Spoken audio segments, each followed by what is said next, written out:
Hammaga xayrli kun. Ushbu videoda biz SmartTab tizimiga tashrif buyurish va buyurtmalarni qanday kiritishni ko'rib chiqamiz. Ilovaga kirish uchun foydalanuvchi login va parolingizni kiritishingiz va Voiti tugmasini bosishingiz kerak. Ilovaga kirganingizdan so'ng mijozlar yorligiga o'ting va ochilgan ro'yxatdan tashrif buyuradigan mijozni tanlang. Quyidagi Visit tugmasini bosish orqali biz tizim bizning joylashuvimizni aniqlayotganini ko'ramiz. Ochilgan oynada biz veb versiyada sozlangan tashrif bosqichlarini ko'ramiz va qaysi qadamlar majburiy ekanligini va qaysi qadamlar oddiygina bajarilishi mumkin va majburiy emasligini ko'rishimiz mumkin. Masalan, balansni yegish shakli majburiy emas. Shuning uchun uni to'ldirish orqali keyingi bosqichga o'tishimiz mumkin.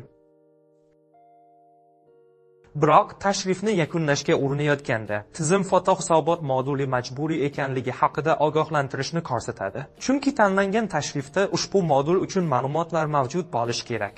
Fotohisobotlarga o'tganimizdan so'ng biz fotohisobot tanlashimiz va Foto tugmasini bosishimiz kerak. Ochilgan oynada rasmga oling va tasdiq belgisini bosing. Surat tizimda saqlanadi va orqaga tugmasini bosish orqali biz ushbu fotohisobot to'ldirilganligini va to'ldirilganligini ko'ramiz. Bu tegishli tasdiq belgisi bilan ko'rsatiladi. Buyurtma berish uchun buyurtma modulini tanlang va Qoshish tugmasini bosing. Ochilgan oynada mahsulotlarni tanlang va ochilgan ro'yxatda biz buyurtma berishimiz mumkin bo'lgan omborlarni va narx turlarini tanlashimiz mumkin. Keling, ikkinchi omborni va chakana narxni tanlaylik. Tanlash orqali biz ushbu omborda mavjud bo'lgan mahsulot haqidagi ma'lumotlarni ko'ramiz. Biz ushbu mahsulotning narxi va uning balansi haqidagi ma'lumotlarni ko'ramiz. Har bir mahsulotni alohida bosish orqali biz batafsil ma'lumotga ega bo'lishimiz mumkin.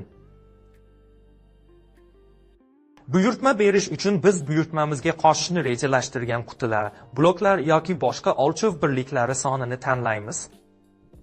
Kerakli miqdorni kiritib, biz buyurtma berishimiz va uni serverga yuborishimiz mumkin.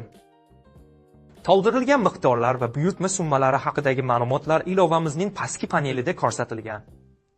Agar ro'yxatda juda ko'p mahsulotlar mavjud bo'lsa, tegishli belgini bosish orqali filtrlashdan foydalanishimiz mumkin.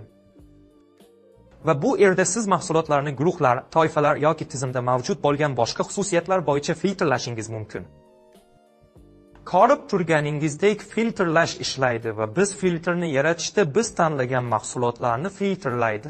Shuningdek, buyurtma uchun kerakli miqdorni kiritishimiz va buyurtmani bajarish uchun orqaga tugmasini bosishimiz mumkin. Buyurtmadan chiqqandan so'ng biz Zaveshi tugmasini bosamiz va bu tashrif bizning qurilmamizda saqlanadi.